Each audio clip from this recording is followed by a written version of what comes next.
you go to start up Fox, and some of the early days. See, I came in there about a year and a half later, and I really wish I'd been one of the very first people, because some of the stories that you and Scott Ehrlich and some of the other ones who were told of, going into the Sam Goodies downstairs, the early meetings, just like having zero resources and pulling this off. Pretty cool. I mean, when I went there, nobody had heard of it still. They were like, what? Are you CNN? I don't get it. Is it Channel 5? I mean, we still had to do that for a few years, but it wasn't like the early days. What are some of the things that pop out the most when you're in your walker? So Scott Ehrlich will be able to confirm this story. He and I were told to go to a black tie dinner on behalf of the infant Fox News channel. And it was one of those Waldorf things. And Tom Brokaw was the MC. Right. And Scott and I think, were the only two people from Fox. Fox could not afford an entire table. And so we were at one of those mishmash tables of various lowbrow news organizations. And Brokaw was doing his spiel. And basically what he said was, this event is so popular. There's even some people here from Fox News. We can't see them, just like you can't see Fox News. And Scott, who was, of course, much better attuned to Roger than I was or ever would be, he says to me, "Come on, we got to go call him." And I said, "Call who?" He said, "We got to get a payphone. We got to call Roger at home." So we call Roger at home, and Scott is giving him the details of what had happened. And you can just see Scott going, "That's great. Oh, that's great. Oh, that's fucking great." And so Scott, of course, so Scott says, "Do you have a pen?" Because he didn't have a pen. "Yeah, I have a pen." Sure, the writer, yeah, has a pen and a paper. And so he's writing something down. And then he says, no, we have to go buy a card. So the Waldorf, for some reason, still had its store open, and there was some kind of a postcard or a greeting card with nothing in it. And so we get this up to the dais where Brokaw is, and Scott hands it up and says, "Please give it to Mr. Brokaw." And Brokaw, to his great credit, read the card, and he looks down at Scott and he goes, I will. And he said, "Ladies and gentlemen, I've just received a communication from Roger Ailes, the chairman of Fox News. Tom," it said, "you might not be able to see me, but I can see you. Love, Roger." Yeah, he had a way with fucking people over pretty interestingly. And it just changed the way the event went. And suddenly everybody wanted to come up and say, "Well, what channel are you on?" "Well, we're not on in New York yet, but we expect to be soon." But it suddenly became a good story of David and Goliath. Interesting. Yeah. Did they laugh? Yeah. And so, and to his credit, so did Brokaw. Well, I mean, right then you guys were still a pipe dream annoyance. You weren't the hated Fox News. Exactly. They were just these two little schmucks here from this place that we've never heard of. It's kind of fun that we hitched our wagons to a news outlet that is probably more than any other. Well, now everybody loves and hates a lot, but certainly for the first 20 years, the most loved and the most hated news outlet in the country. Is that no doubt about it? No doubt about it, because it was different, because it said exactly what it was going to do and then did it. Right. And because we were kind of more honest with our viewers than any of the other networks. Were we at Fox the first salvo in the destruction of the news industry? I mean, look, the news industry in the past 10 years has gone from something that had its filters, had its bias, had its wrongs, but was attempting to deliver a fair representation of the world. Right. And now they're more akin to, this is the DNC pretending to be a newspaper. This is the RNC pretending to be a TV station. I mean, they've gone to the mattresses. Were we the first step forward in that? I think, Ken, that you could honestly say that it's been a progression of almost half a century. And that goes back to newspapers like the New York Post before Murdoch owned it. It was still a shift paper at that point,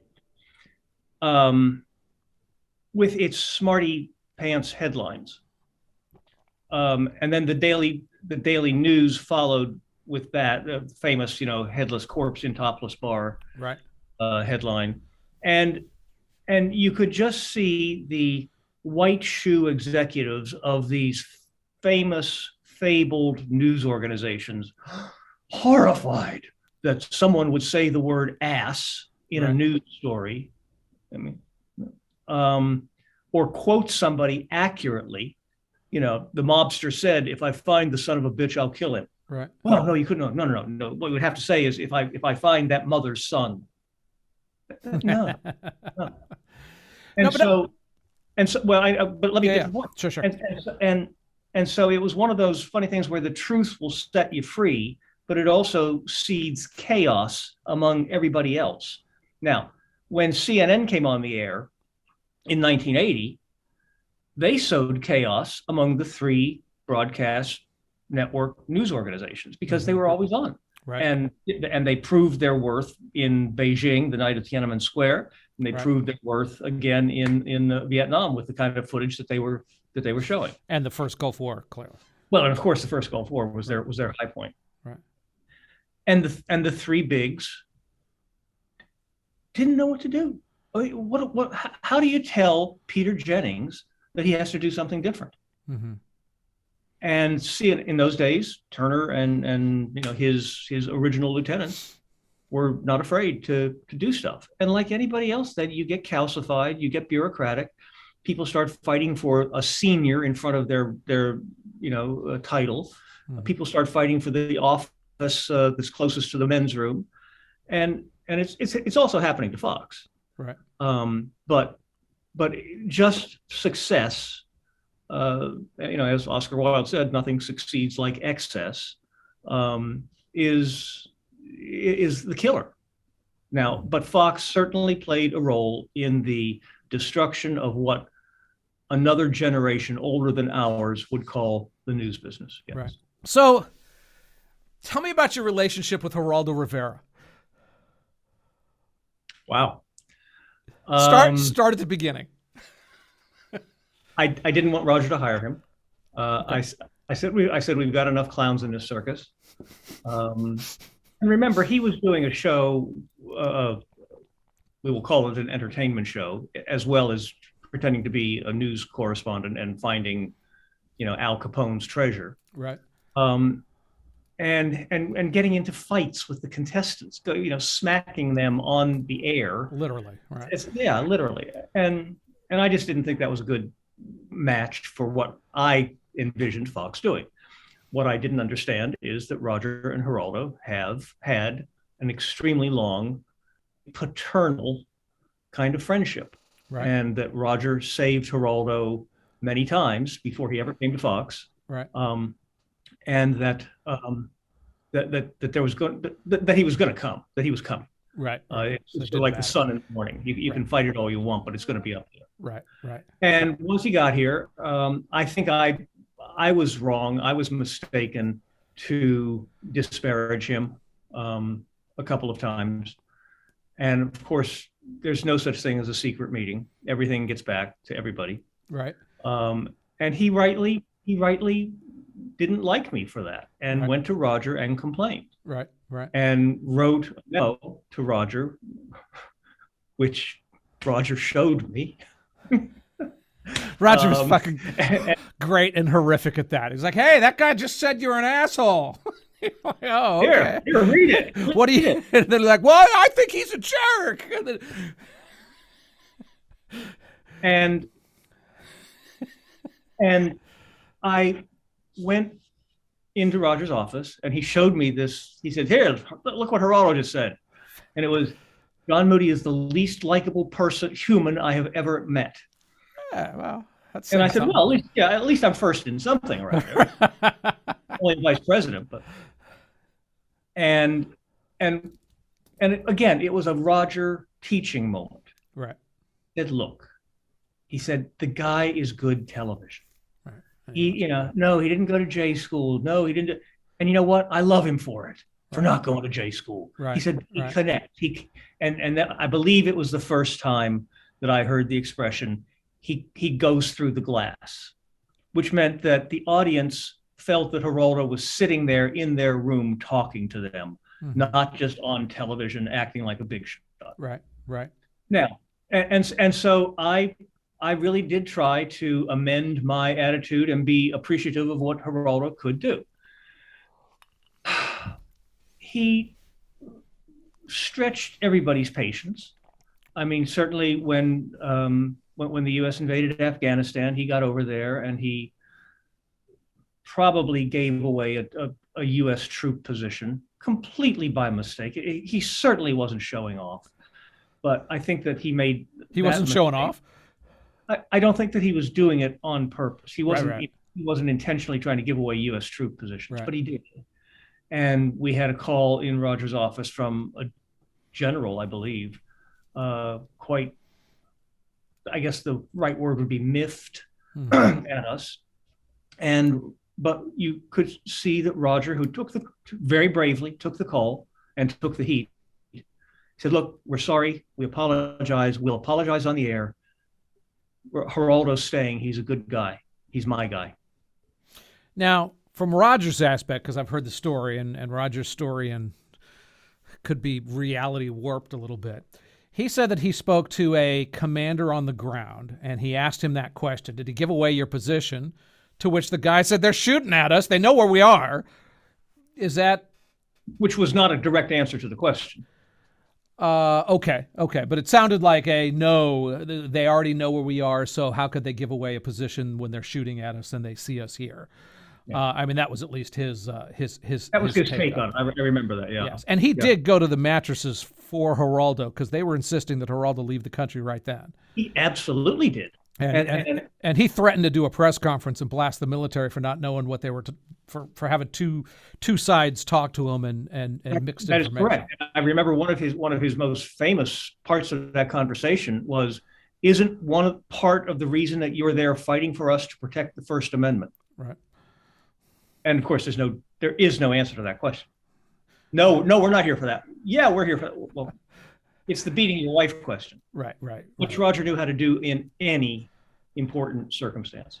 You know, he was a difficult person to debate with because how do I say it? It's because his objective was to win, not necessarily to uncover the truth sometimes. Is that fair to say? You know what I always thought Roger was able to do was to mentally establish the two ends of the playing field that were in play.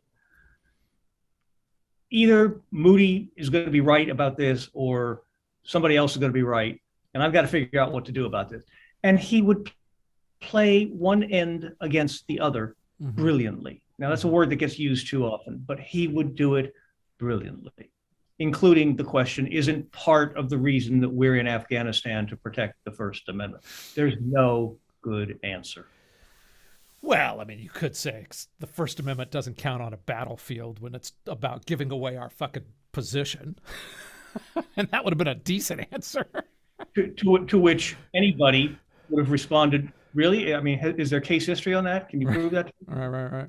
So anyway, yeah, Geraldo was good TV, though. It's like, I mean, as long as he did...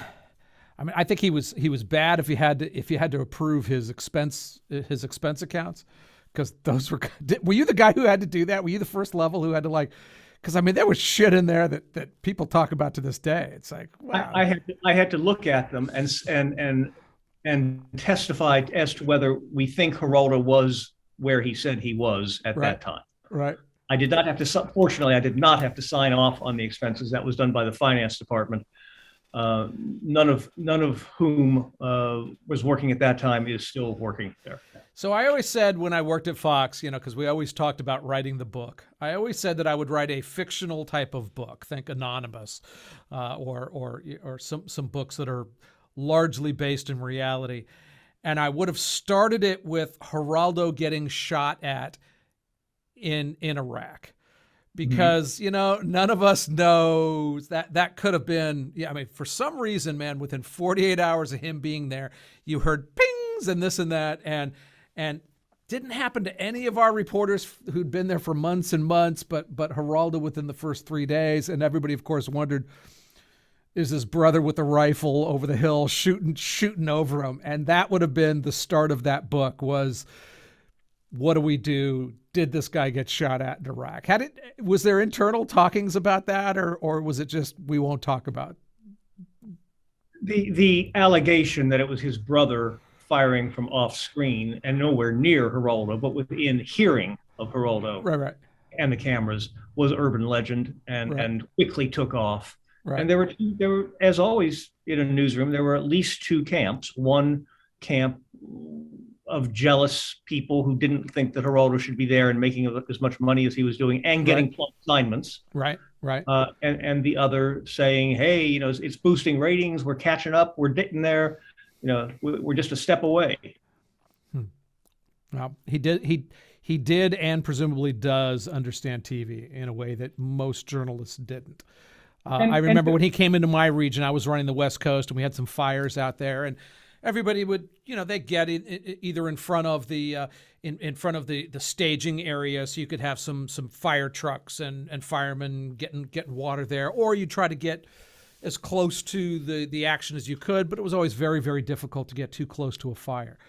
Geraldo played the Geraldo card, got through lines, and he literally he told a story from a house that was still smoldering, and the smoke was still rising between Geraldo and the camera. So it was like Geraldo in hell. This is like Dante's third level there. And it was great TV. It was like, man, the guy came in, blew everybody else out of the water visually on that story in the only day that he was there. It was pretty impressive. Well, and again, then that produced at least two narratives about his legend. One, look, he got someplace that nobody else could get to. Right. And the other one was, he might as well get used to it because that's where he's going to end up. Is it fair to say that a lot of successful people go over the to become famous, go over the acceptable line, but not so much that they fall over the cliff? Every time Shepard Smith did something that he shouldn't have done, whether it was inserting his opinion or slamming another reporter on there or just being his kind of self, or Geraldo, it seemed like when they just went over the line enough to get attention but not enough to be killed, that worked very, very well for them. Is that a theme? Yeah, and it's not just to be killed, and it's not just Fox personalities. We all know famous correspondents and anchors who've gotten themselves in trouble by exaggerating the truth. And it's a very fine line indeed. It is like walking right near the edge of a mountain. Mm-hmm. You can either get the biggest rush of your life by doing it successfully and not falling, or they're going to come down with a body bag for you and try to scoop you up. I don't know if the Kardashians are nearly as big of a thing as they were 10 years ago. Parts of them are. They really impressed me by the ability or the concept that none of them really had any kind of natural talent. They didn't sing, they didn't dance, they didn't act, but and this wasn't an accident, they kept themselves in the public eye by doing newsworthy-ish in that genre. Obviously, they weren't curing cancer or shooting people, enough to keep them in the hey, we're cooking my placenta, or here's they've got a here's her giving a blowjob to Kanye, or whatever those are, right? And that turned them all into crazy multimillionaires, the whole family, and they have kept that engine of PR going for years and years. I mean, you got to tip your hat to them and learn something from them if you want to play that game, I think. I don't want to. I sometimes come off sounding elitist, and I don't mean to. I can't name the Kardashians. I don't know which one is which, or who married Kim. who. Well, whatever. But they have manipulated the American fascination with fame just about as well as anybody could have done. I mean, people of another generation believed that Jacqueline Kennedy, when she was still Kennedy, tried to create herself as American royalty and came close. I mean, that was a pretty wonderful Camelot story, et cetera, et cetera.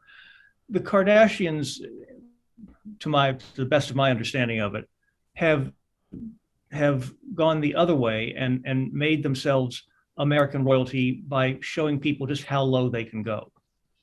Is it low? And I think that it's is low the right word there?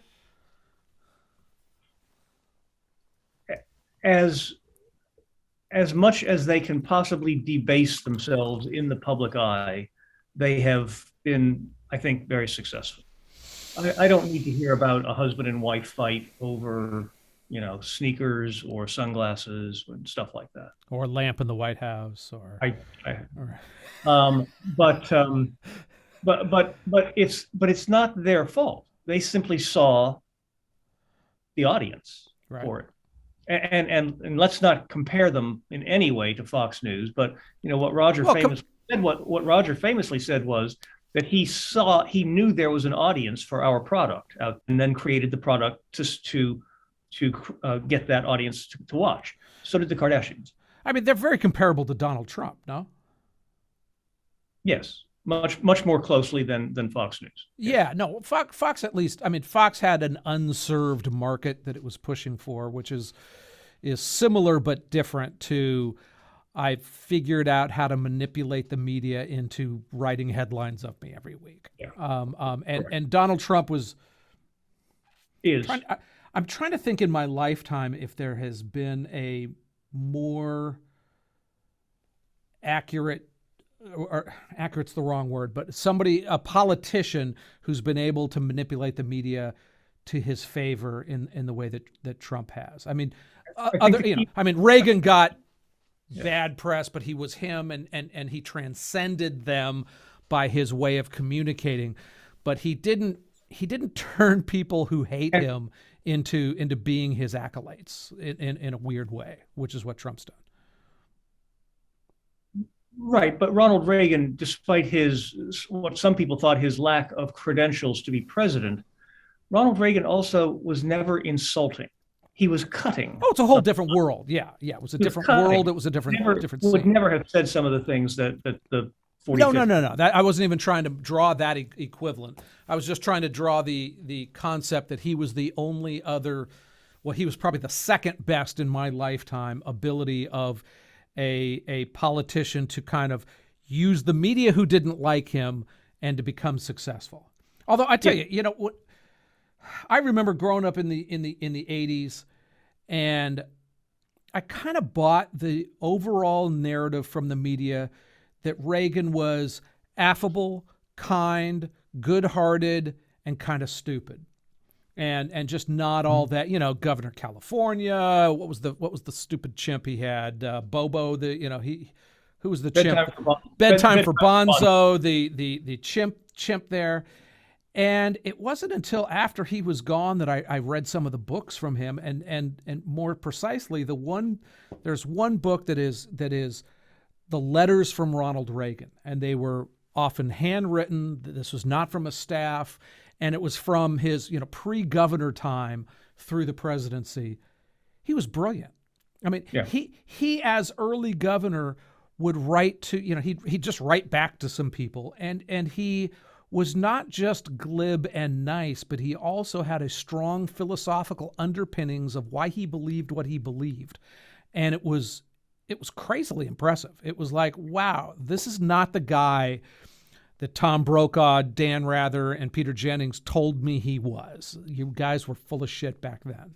Yeah, well, I mean, I think a lot of that awareness comes through in the book by Edmund Morris, Dutch, about Reagan, because while it has while a large portion of that book is critical of some of Reagan's ideas and thinking, it also gives him enormous credit for being able to make a connection with real people, Right. whether they are a president or prime minister of another country, or somebody who happened to catch him on his way, to the office that day, and he decided to stop and talk. Right. Right. So, yeah. Interesting. Different time. So Trump, he running again? I every indication I have is that he is. I certainly don't have any inside information, but it certainly seems like he's getting ready, and I think he'll consider the by-elections this year in November to be the litmus test. Well, if that's his litmus test right now, but that said, a year out from his election, and we thought he was going to be able to cruise to victory, but that was before we'd ever heard of COVID. A lot of things can happen, but these days I find the concept of a split presidency and legislative body probably to be more preferable than most things. The old Romans, once they realized that emperors were bad ideas, they split it up into two consuls, proconsuls, and one was in Rome and one was in Byzantium, and each had veto power over the other's ideas. Now, nothing got done, and they got invaded by the Visigoths. But aside from that little thing, it was a really good, cooperative government. When the Romans split off East and West, they could veto each other's shit? Yes. Huh. Yeah, that was the. I thought that was one of the earlier when they tried the triumvirate, and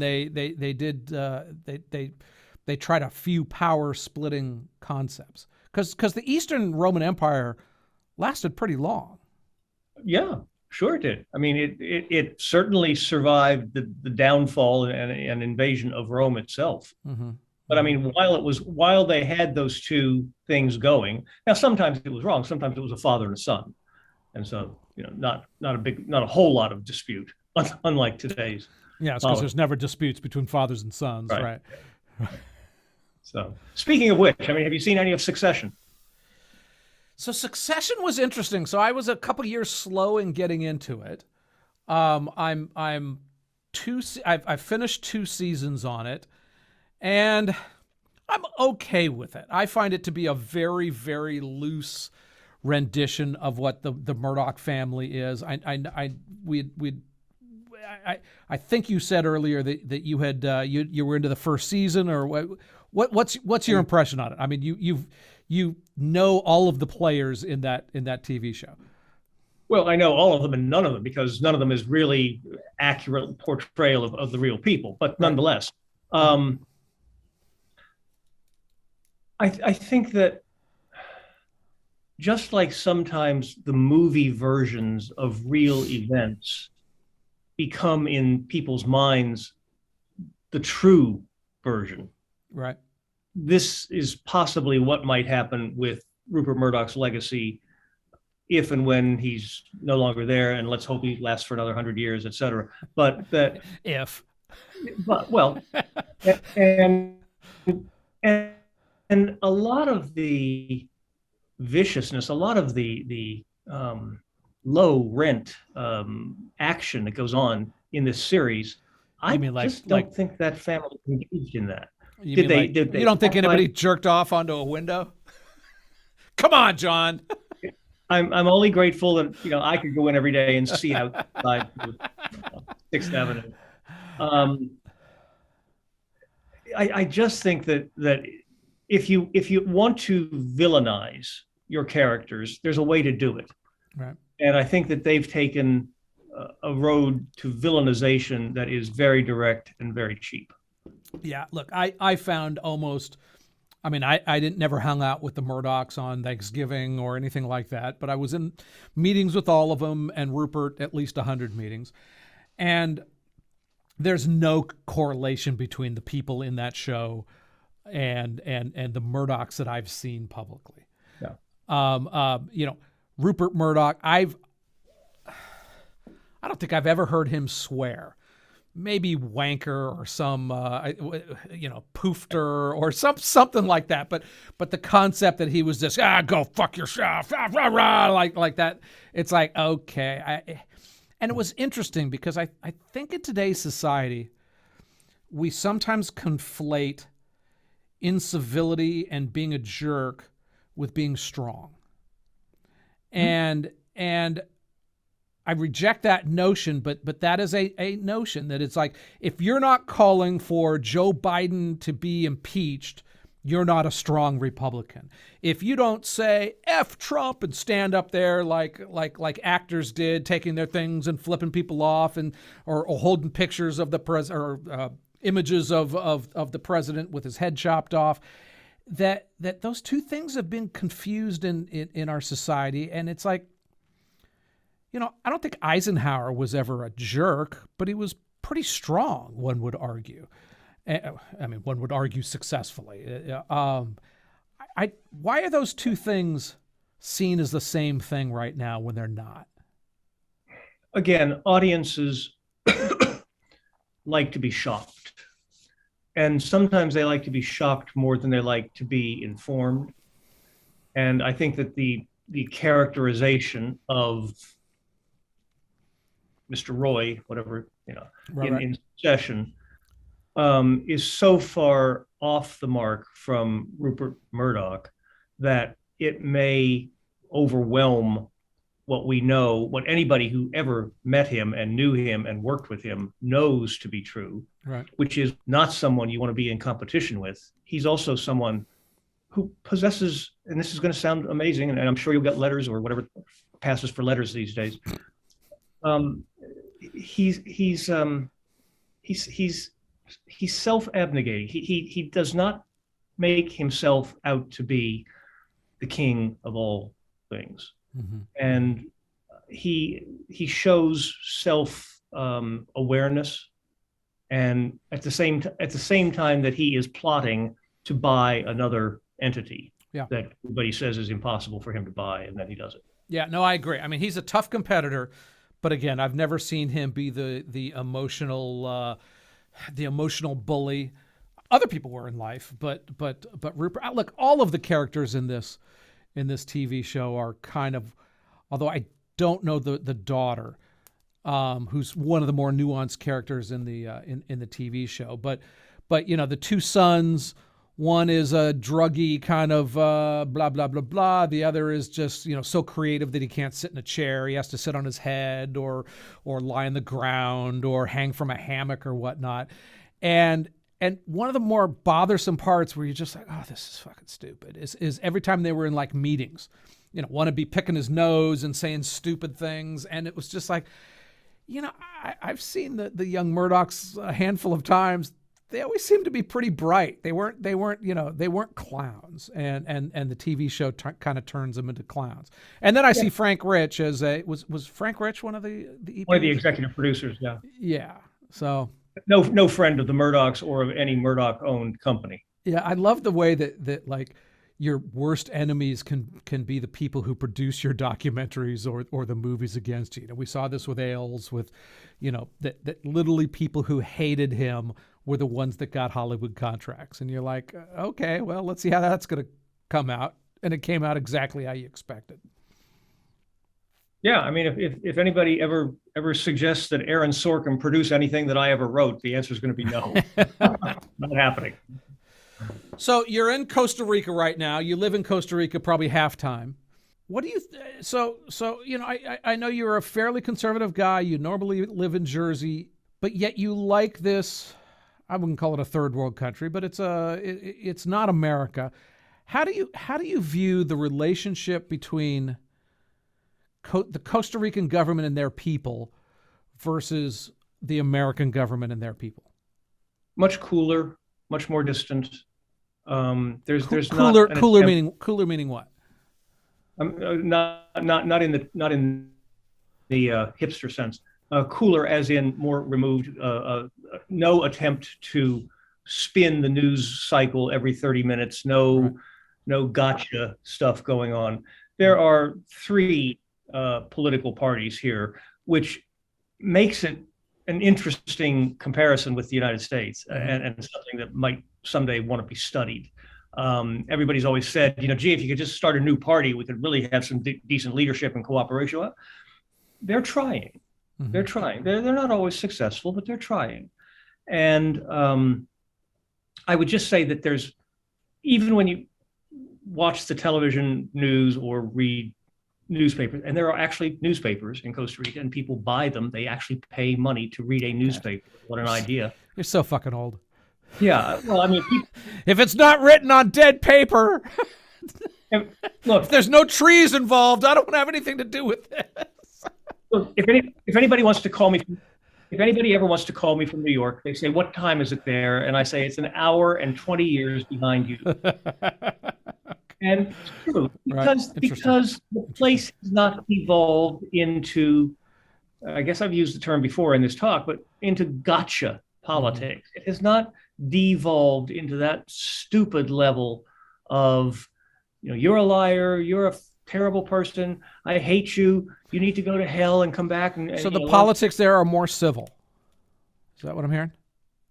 Yes, which is not to say that they're not earnest, and not to say that they don't occasionally, get into some pretty good fights, but it's not this constant undermining, this constant, how can you possibly be a Republican, or how can you ever stand Joe Biden? It's done with more civility.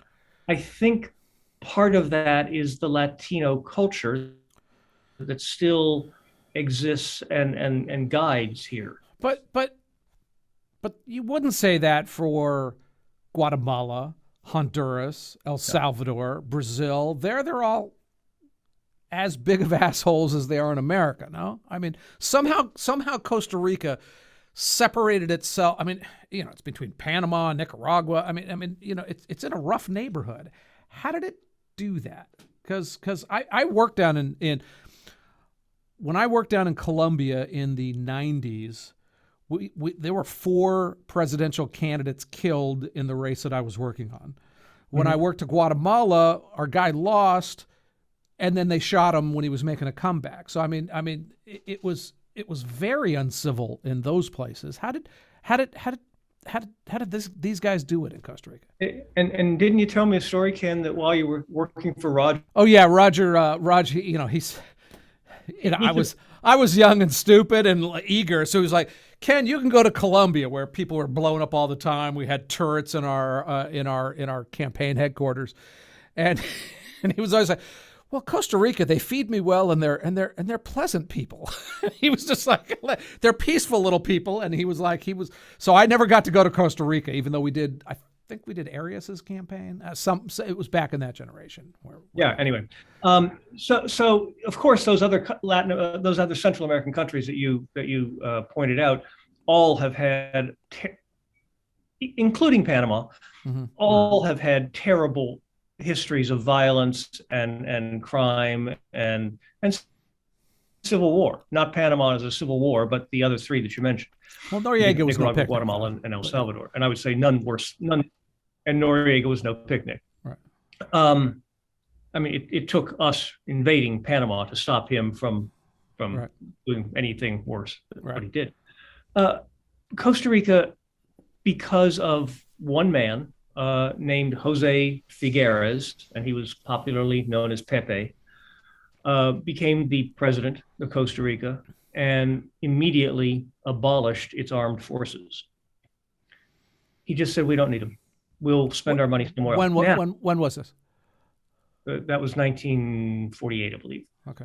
So, but why? Why was he able to do that? And people just say, "Yes, see now, if the United States would just abolish its military, we could live peacefully." No. Pepe Figueres knew that the United States was always going to protect Costa Rica. It was just an unspoken pact. We'll never let anything bad happen to you. Was this out of the kindness of Americans' hearts? No. Costa Rica was right on the border of Panama and the Panama Canal. Yeah, it was between. Because I've always been like, you live between Panama and Nicaragua. What the fuck? I'd want to have a gun. And that canal was the most important waterway in the world for many, many years. And Pepe Figueres and his successors have all known they're not going to let anything happen to us. Right. I'll tell you what.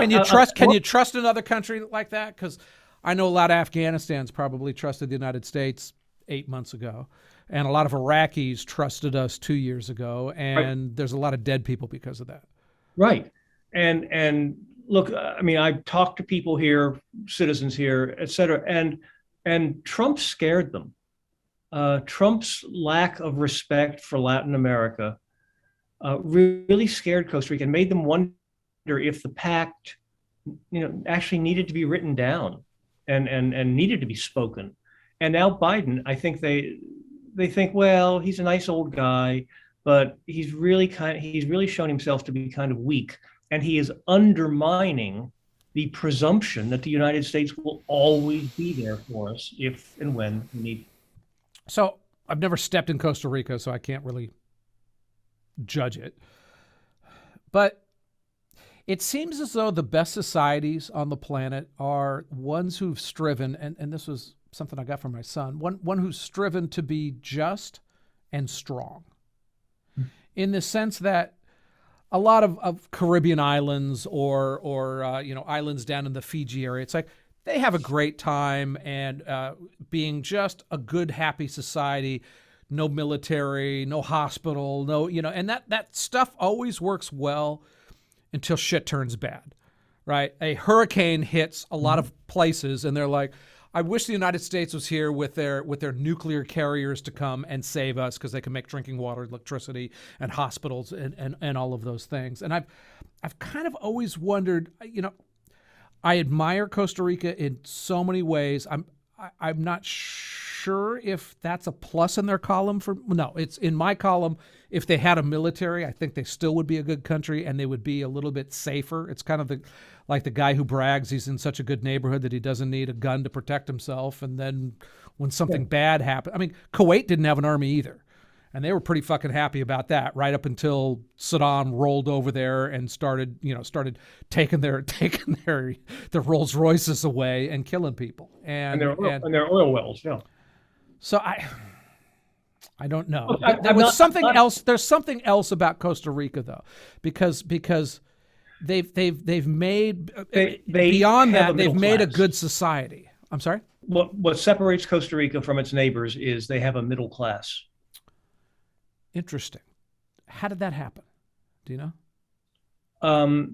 I think a lot of people took advantage of the mandatory education until the age of, I believe it's 15, which certainly is not the case in neighboring countries. But I believe it's 15, and it might have actually been extended to 16. But you can't send your kid out to the rice field. You can't send them out to the coffee plantation when they're 8. And that's the end of that's the last thing they learned. That's very interesting because I didn't understand that. And look, that was clearly what communism never foresaw with capitalism in the United States was the rise of the middle class. To them it was always the haves and the have-nots. There's a little town not more than 15 minutes from us, and when COVID hit, and it hit here hard just like everywhere else. So this would have been 2021. When it hit here, they closed the schools and they said, that's a super spreader. We can't afford that. And teachers didn't want to do it. And there's this woman who was a teacher at one of the schools. And she said, okay, we'll have school at my house. We'll go get the books. We'll bring them over to my house. And that clearly violated her union though, right? It absolutely did. What was she thinking? I mean, and fire that bitch. Yeah. And very slowly, very slow, by which I mean almost a year, the story got out. And now she's a national hero. But it took that long, and it took that kind of determination just to say children need to be educated. That's almost as important as keeping them safe from this disease. Right. It's an interesting story. We haven't seen that. I have relatives who are teachers. But teachers have taken a hit in the United States because their unions have been so fearful on their behalf and maybe with them. I mean, And and John, in LA right now, they got kids in classrooms, and they have masks on, and they have plastic. They're not bubbles because they're square, but they're in plastic cubes, so their breath. It's a weird thing, and the teachers' unions still kind of want to pull them out of that. I look, my great prayer is that Randy Weingard never comes down here on vacation, because she'll hate it and she'll try to make trouble for the teachers. How do you see things turning bad in a place like Costa Rica, or do you? They are beset by illegal immigration from various countries, Panama, Nicaragua, especially Nicaragua. There's a lot of undocumented Nicaraguans here who, and I don't want to compare it to Mexico, to the United States, but the Nicaraguans are without any hope of anything changing while Daniel Ortega is the president of Nicaragua. Right. And they'll do anything. How does Costa Rica deal with illegal immigrants? Badly. Again, you talk about, what would they be like if they had an army? They'd be able to enforce their borders much better. And they have a national police, and I respect them greatly, but there's not enough. And there are too many jungle paths across the river between Nicaragua and Costa Rica. You cannot watch them all. And it's going to hurt the economy. Because now, if somebody comes from Honduras, they are badly educated. If somebody comes from Honduras or Nicaragua and just decides to live in Costa Rica and get a job and whatnot, can they integrate them? Can they become citizens? Can they integrate themselves? How does that work versus the U.S.? Sure, they can legally become a citizen. Well, they can. It's not easy, and it's expensive, and you're going to have to hire a lawyer, and not everybody wants to do that. And sometimes it takes a very, very long time. But yes, Costa Rican law allows non-citizens to become citizens. Again, it's not like the Biden plan, which is just say, God bless, you're in the United States now, we'll call you Americans. Right. No. Right. It's a bureaucratic nightmare, but you can do it.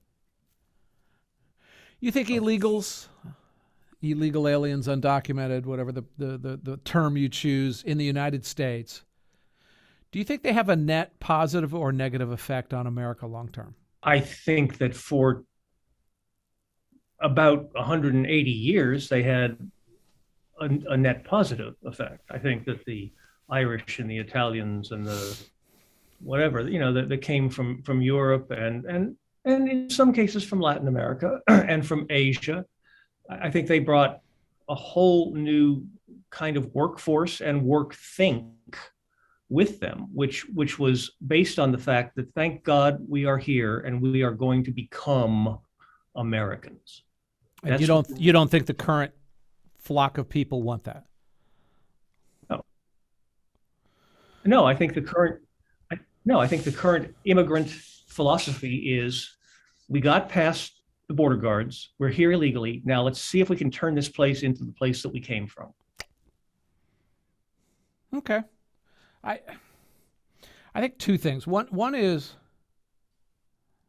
the reason why America is the country that it is on the world is because most of us have a family tree that, as it expands out to our either parents or grandparents or great-grandparents or whatever it is that was, have a bunch of people who were sitting in some screwed up part of the world and looked around and said, you know what?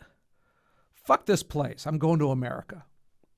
Mm-hmm. And they might not have been educated or smart or have any resources, but the ones who left their family area, their home, their friends, and jumped on a boat to come to America had a spark of something that most humans didn't and don't. And mm-hmm. I'm still hopeful that that's the case for the guy who's living down in a Mexican village with dirt on his floor. He just looks around and says, he's poor, he's uneducated, he doesn't have much on a resume to bring, but he's got the fortitude to say, screw this place. I'm going to make a better life for my family if I illegally come up to another country. And I hope that's still the case. I'm not convinced, but I'm hopeful for that. It might be, Ken. I think that there are, and again, here I am in Latin America, and I'm about to say something bad about Latin Americans, but I think we'll excise this portion from the Latin American audience. Yeah, I think that the flood of, so much for freedom of speech. I think that the flood of illegal immigrants from Latin American countries, and I'm specifically thinking of Honduras, El Salvador, Guatemala, who have left these dirt floor places, as you call them, and traversed the width and length of Mexico in order to get across the border to Texas or California or wherever they are trying to get to. And we tend to think that once they get there to the United States, they're going to have this epiphany, and they're going to learn English, and they're going to get a job, and they're going to pay taxes, and they're going to raise their kids right, and they're going to send them to school. And what really happens, I think all too often, is they get there, and when you get to a country where nobody speaks your language, or very few people speak, or the people that you're encountering don't speak your language, you try to find somebody to interpret for you. And in many, many cases, the first person that these illegal immigrants find to interpret for them and explain what's going on are gang members from their old country. And once you've put yourself into the hands of these gangs, whether it's, Salvameratrucha and whatever those things, then you are in trouble. And but look, there's whole communities in LA where nobody really speaks English, right? I mean, when my grandparents came from Italy, they went to Buffalo. I don't know how they ended up in Buffalo. Somehow they thought that was the promised land because they didn't read the pamphlet about winter, and they went to the areas where there were a lot of Italians. There were Italian neighborhoods back then, and the Italian stores, and everybody spoke the same language. I mean, when my dad and a number of his siblings first went to school, they didn't speak English. They spoke Italian just because that's what they spoke at home. I remember one of the first stories, and you were my boss, that this was probably in the first year, covered and sent a crew down for. I was the LA bureau chief, and this was in Mexico. And there is a river that flows from Mexico, and it's basically a river of crap. I mean, it's literal, it's sewage, it's poop, it's and of course we have an agreement that said they were going to clean it up by 1972 or whatever that is, and it still isn't happening, and it's kind of an FU to that. And we sent some cameras down there, some cameramen. And the families from Mexico who wanted to sneak into the United States would go to that river. They would strip off all their clothes except for their chonies, right? So, and they would put them all into a plastic hefty bag. And then sometimes that would help them float, and they would also just find something, a log or something to help them float. And we literally had footage of these families just kind of floating in a river of shit into the United States. And I know I'm supposed to be like, all illegal immigrants are bad, but I thought they're more American than most Americans. I mean, to want to live in a country bad enough that you're willing to give up everything, put all your possessions in a hefty bag, and float through a river that was just disgusting. I call it a river, but it was somewhere between a river and a sewage facility. I don't know. I've got a feeling that they're going to be poor and their kids are going to be the ones who succeed in America. Ken, it's a great story, and you're absolutely right to admire those people. And I hope that every one of them is, finding the United States everything that they wanted it to be. The problem is, and I repeat, when they get to America, whether legally or illegally, in so many cases now, and it's underreported, the first people they meet are members of a gang from their home country. So what does that mean? They go up to the MS-13. I mean, they're not offering jobs. I mean, they're not. I mean, they're coming and they're working in the fields here. They're working in menial labor. They're working in some skilled labor, unskilled to skilled labor stuff. What is MS-13 doing? Well, what are they? You got 2 million people coming up here. Is a substantive percentage of them getting tied up into that, you think? Whether it's by being forced into membership or whether it's being extorted, you want to work in, you want to cut somebody's grass, you're going to give us 35% of your salary. Right. Otherwise, you know what? Your daughter might not get home from school tomorrow. Right. And it's you know what that sounds like? That sounds like the Italian and extortion and fear. A little bit of that sounds like the Italian mafia of the 40s. The Italian mafia ate better, but they have the same tactics. Yes. Yeah. And by the way, the Chinese do the same thing with immigrants from China to the United States. So China hasn't killed you yet, which I'm mildly surprised at. What'd you say? Thank you. Oh yeah, no, I didn't. Well, I'm definitely happy, but mildly surprised at. You had a career where your ostensible goal was to tell the truth and to report facts as you see them. Then you write a fictionalized account of something that's partially true, partially made up.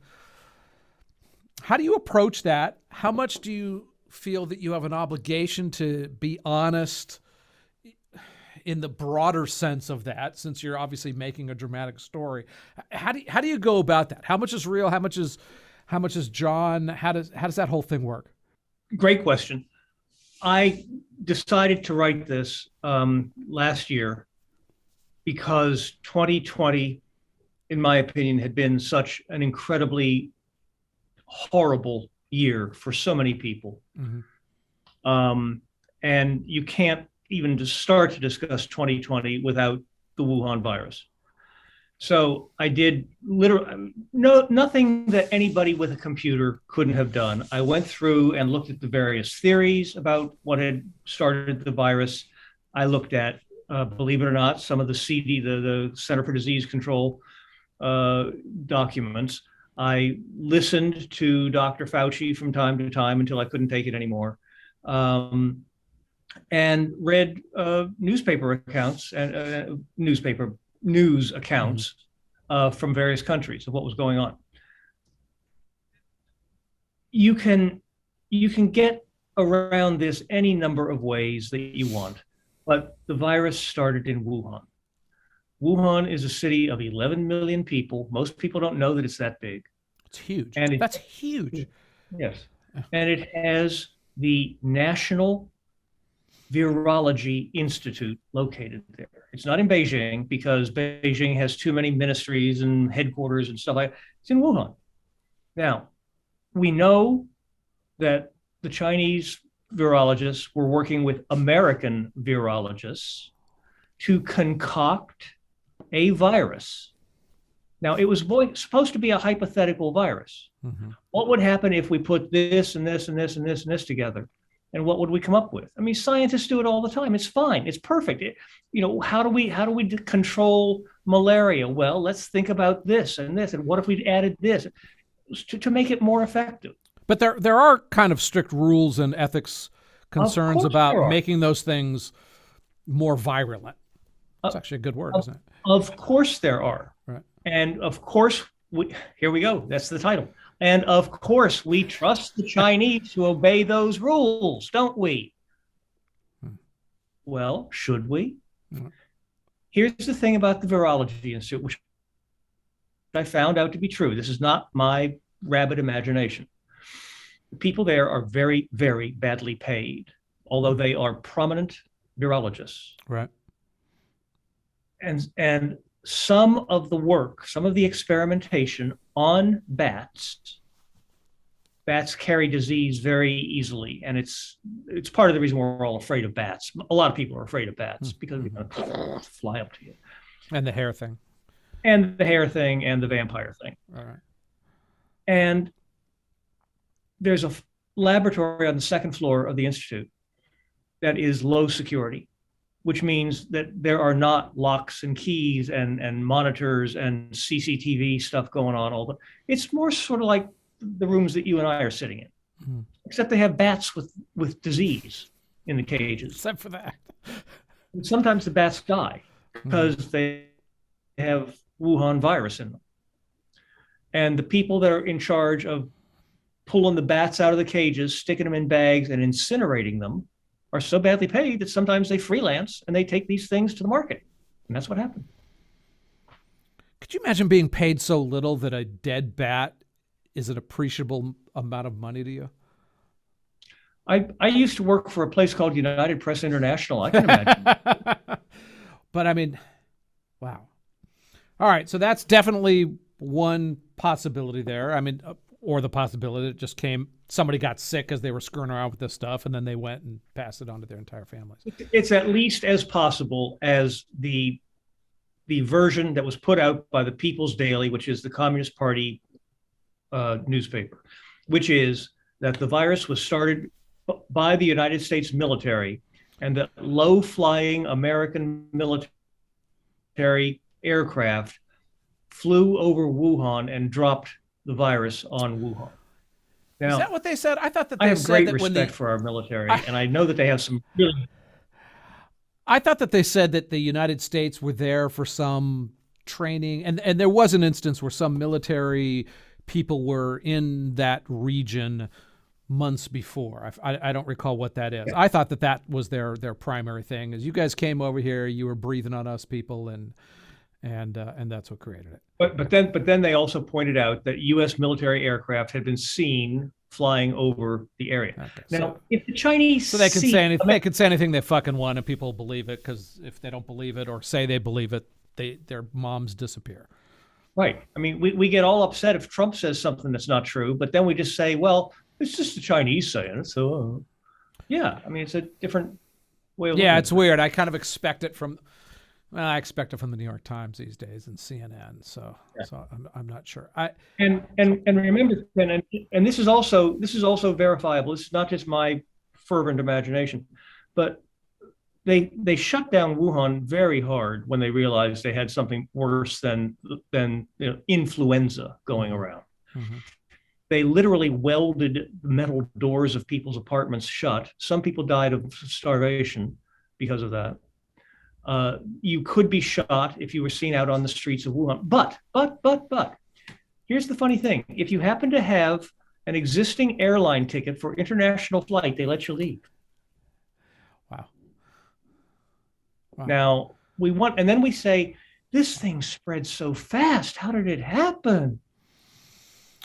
Well, when you look at the numbers, I forget the numbers, but there's about 10, I think it was like 10 flights a day. It was thousands, like 20,000 people a day, and I'm pulling that out of my ear, come into Los Angeles from China every day, and it's just the amount of travelers that we have between that is just phenomenal. It was there was and Trump was a racist for trying to cut that off. Yeah, although it was a smart move. Although I tell you, I heard 30 press conferences of him patting himself on the back for that. After the fifth one, I was like, dude, I fucking got it. All right, you stopped the flights coming in. Somehow we're still all got it because we all had it 4 weeks beforehand. But it is. I mean, to me, when I look at and there's a paucity of real information, right? I mean, China, according to China, the number of people who died of COVID in their country last year was 2, if you believe their official records. I think that might be a little bit optimistic. I'm just saying, when Guam and little islands that nobody's heard of have more people, you probably had tens or hundreds of thousands or maybe millions that got wiped out. And it is, I'm not I hate Fauci guy, but he makes me kind of raise my eyebrows a lot. But the fact that he and some of these NGOs were giving money to that lab, knowing that they were playing with this fire, that they were increasing the virality of these things, the fact that there was one nonprofit group that was the middleman between this money, that when China said, oh, well, you want to investigate us? The only person that we allow you to send is the person who runs that middleman group, who had a vested interest in saying that didn't exist. The fact that that guy coordinated the first, it was natural, it was bats that flew in from things. I mean, that's a conspiracy on a real level, and it's a real conspiracy. And the fact that we're looking at Fauci, who I don't hate everything he does. I think he's probably on our side. But the fact that they created this thing and were able to spin it off as to what? Oh, well, we're just here to help you, when a bunch of pinhead propeller heads in China and America unleashed this thing on the world, I find shocking. I'm just, I don't know. Maybe I'm easily shocked. But why do you find it shocking? Who do you think is because going I think that the big lies get caught usually pretty early by a country that ostensibly has a free press, that has a First Amendment with the way that we have. You know, I still am a supporter of our media system enough to think that huge things like that, the truth should come out. And the fact that it hasn't yet, it was a Vanity Fair article a handful of months ago. I mean, it was, this was a crazy conspiracy theory, and it's just, you're Tom Cotton, right? You're a nut job, and we're gonna erase you from having written a column for us. And Vanity Fair was like the first liberal publication that kind of laid out clearly this thing wasn't a naturally occurring thing from bats who lived thousands of miles away and somehow flew. I mean, the whole natural theory is riddled with potential flaws in the logic there, right? It's very, very unlikely. Dishonesty, politically motivated, twisted dishonesty. Well, yeah. Elon Musk said it. Elon Musk said it recently. I've lost a lot of faith in back and forth on. Well, yeah, but Elon Musk is now also going to open a showroom for Teslas in Xinjiang province, which is where all the Uyghurs are being tortured to death. So how good a guy is he? Yeah, and yesterday the IOC, the International Olympic Committee, said no, we're not going to ask China to tell us where all the clothing and all of the souvenirs and all of the officially sanctioned Olympic gear was made. We don't want to know where it was made. Right. Well, you know where it was made. It was made in Xinjiang by Uyghurs, who then go and are waterboarded and electrocuted and have their organs removed. Is it that bad?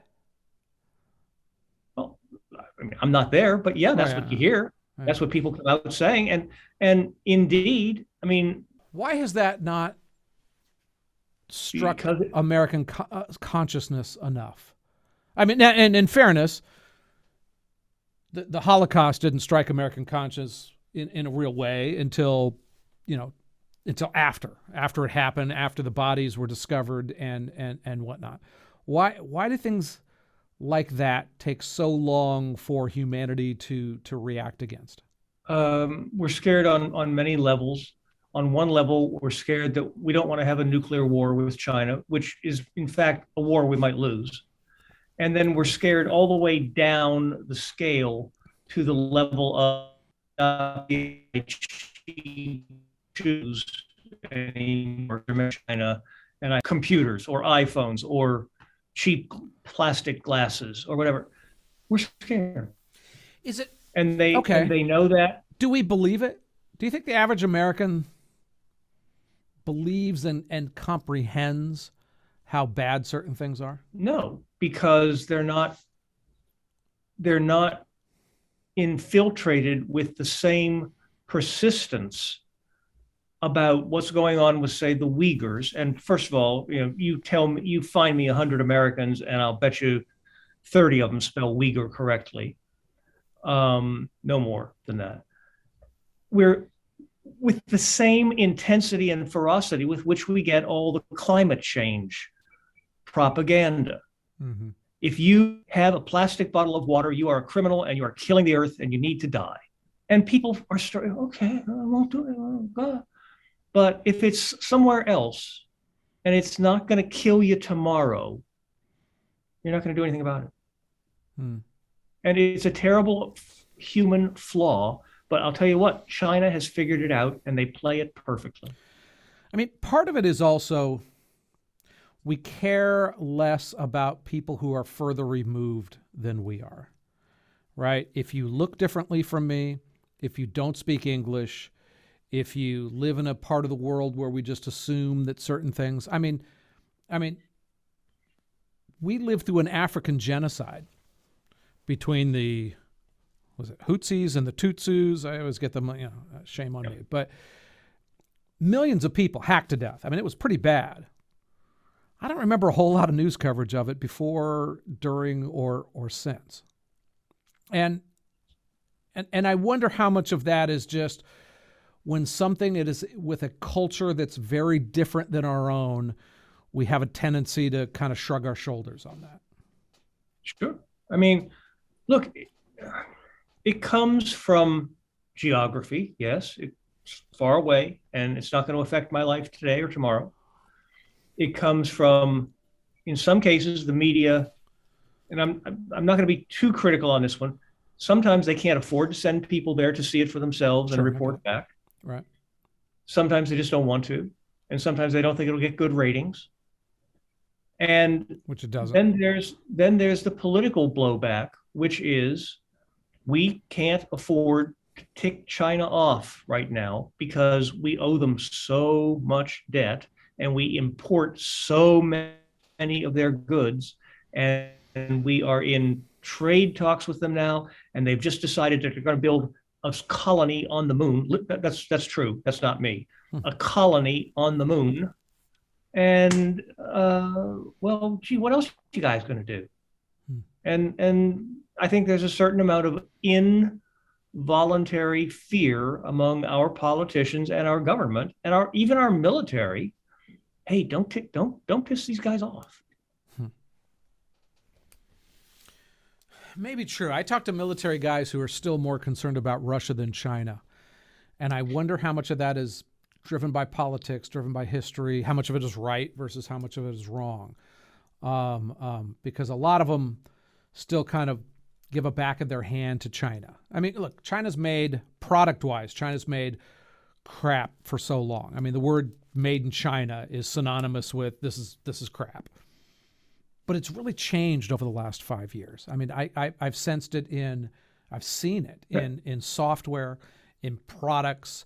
They've gone from making garbage to doing a lot of and stealing concepts, grabbing things from IP, copying something in a cheap and poorly done way.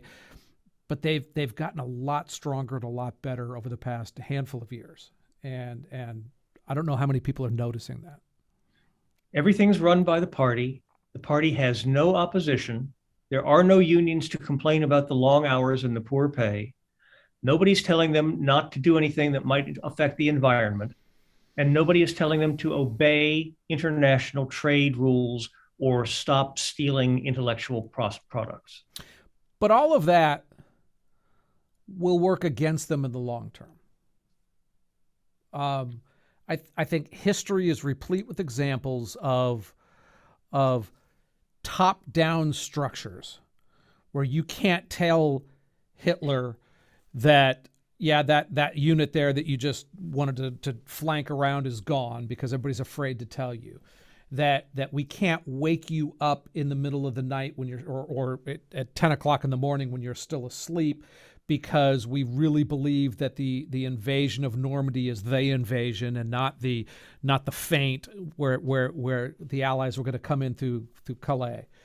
When you look at Mideastern countries, I mean, when's the last time a Mideastern power has beaten a Western power in armed conflict? I mean, you kind of see the short-term advantages of having a totalitarian state, but the problem is that I've seen is their mistakes are never corrected because there's no one there to say, "You suck, Trump, get out." I mean, even a nice little country like Jordan. I remember going there and it was like, oh, the biggest industry here is like the potash industry. I don't even know what potash is, but it's something important.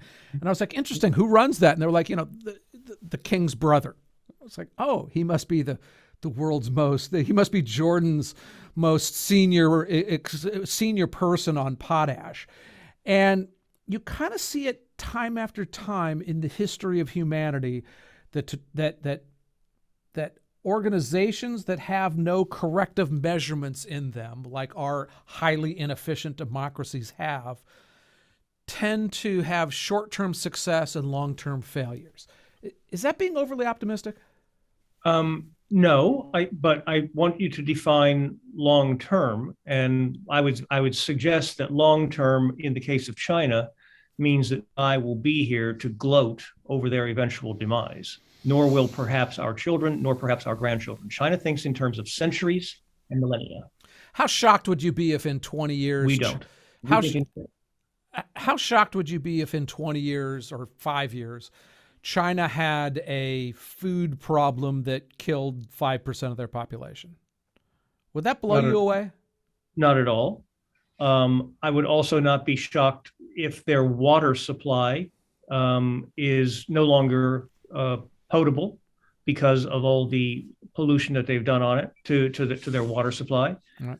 I would also not be surprised if Chinese start to grow, if the population starts to grow much, much older more quickly than any demographers predicted it would, and that you can't find labor in China. That sounds like the stupidest thing anybody could ever say, but you can't find able-bodied labor in China. I was under the impression that they were easing off on the one-child policy and that wouldn't be as much of a problem. Why do you say that? They have eased off on one-child policy. People are feeling the Chinese population, and again, this is not just my wild imagination, the Chinese population in every survey that is taken feels much more pessimistic about the future and doesn't want to bring children into the world. I've always kind of wondered that. It's like, you'd see these African countries where, Ethiopia, where the people who are watching this right now are too young to remember, but I mean, Ethiopia would lose 100,000 people for starvation, in a month, and that would just be, and our singers were singing about it and sending them food, doing their best, but they were still having babies left, right, and center. And I always kind of wondered, how could you live in a society where everything was going to crap and still be bringing babies into it? And I just figured that was a natural instinct, but you're not seeing it in some kind. I mean, Japan is at a negative growth. The United States is very, very close to negative growth. If you take out immigrants coming into it, I think we might even be at a negative growth. And I don't know. That's an interesting. The most shocking case of all is Italy, which is in danger of losing, 25% of its youth population by 2030. And Italians like sex. Ken, you're an Italian. I'll take You've been to Italy more than me. You know what I'm talking about. I'm not making things up. I mean, they like do. This all comes down to the birth control pill. If it wasn't there, we'd be. It's an interesting question. Certainly in biblical times, the concept of more people in your tribe equating to strength was something that was written into religious text, right? I mean there was clearly Catholicism, every sperm is sacred, right? I mean the concept that the bigger we are, the stronger we will be. I wonder if that's still a smart philosophy for populations. I think it is, but I'm not sure. Well, I think that religions do play a role in it, and I understand what you're talking about in terms of the Catholic Church. It certainly has held out against birth control for a very, very long time. What I think is becoming a factor as important and as moral as birth control is quality of life.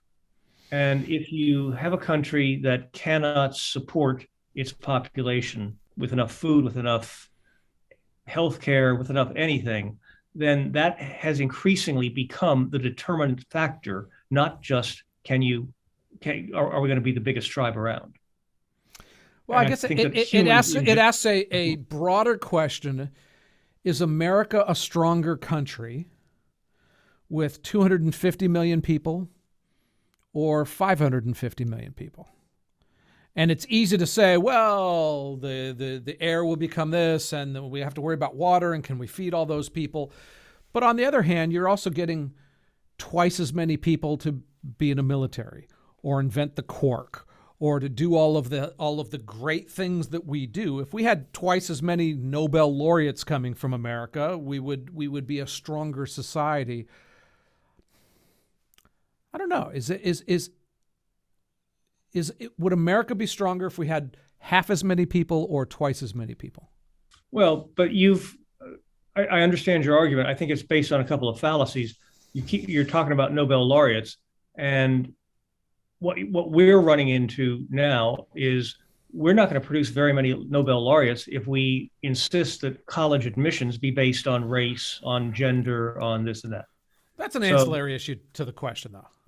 Well, it's not really, because it just assumes that bulk equals success. And that might be true in wrestling, but it's not necessarily true in country building. Well, if we're a successful country, wouldn't we be more successful if we were twice as big? Well, minus look, we don't have enough water, or we ran out of pizza, or I mean, I got that part. But I know, but maybe not. Maybe not. I'm not sure as I'm thinking this out. Yeah, but I mean, you say when you run out of water, how long range was your thinking then? It's not. So we have the biggest country in the world, China, which I think is becoming an existential threat to the United States. And the second biggest country in the world is India, which is not, because they're not doing anything. Well, I shouldn't say anything. They are not progressing in the same trajectory that China is. And they're finding all the problems of overpopulation and none of the rewards of it. The Indian army is not something that anybody's really worried about. India, the corruption in India has hurt that country so dramatically. And I talk about Mexico a lot. I grew up in LA. You could drive down to Mexico in a couple hours. You only did when you were looking to party or go on a small vacation. And the concept that corruption, an accepted corruption, has held that country back so much, because I'm a big believer that if I can't start a business, allow it to grow, and believe that the country and the judicial system will protect me, why would I do it here? And the answer is you don't down in Mexico. The most aggressive ones who want to start a business, they're in San Diego and they're doing fine. Yet in China, there's a huge amount of corruption, but if the numbers are to be believed at all, it's still having success at growing, whereas in India, economically, whereas in India isn't. Well, because the corruption, which is very real in China, but the corruption, just like everything else, is within the party. If you're a store owner, if you're a market vendor, etc., you pay your blackmail, you pay it to somebody in the party who then puts out his or her 5% of his take to the next guy and finally gets to Xi Jinping. But it's all controlled by the party, which also controls the rules, which also controls the army, which also controls the foreign policy. And therefore, it's never going to get outside that orbit the way it does in India. And that's the difference between the two biggest countries in the world.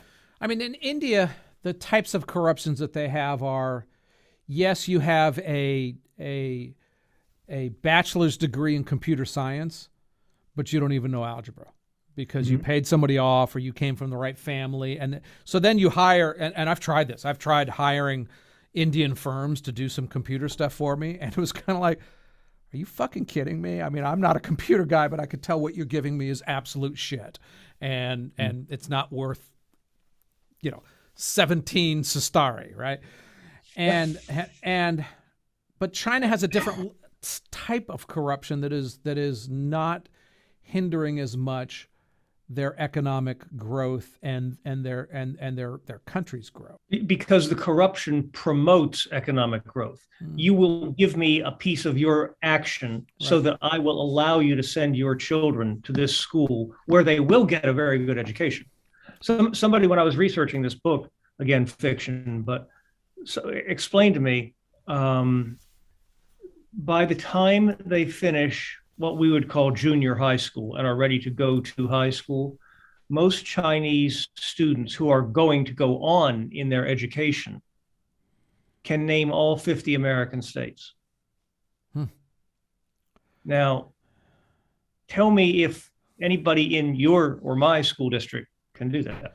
John, I went to a pretty good college, and I was always one of the 2 or 3 smartest kids in every classroom. But when I was in college, I thought New England was a state.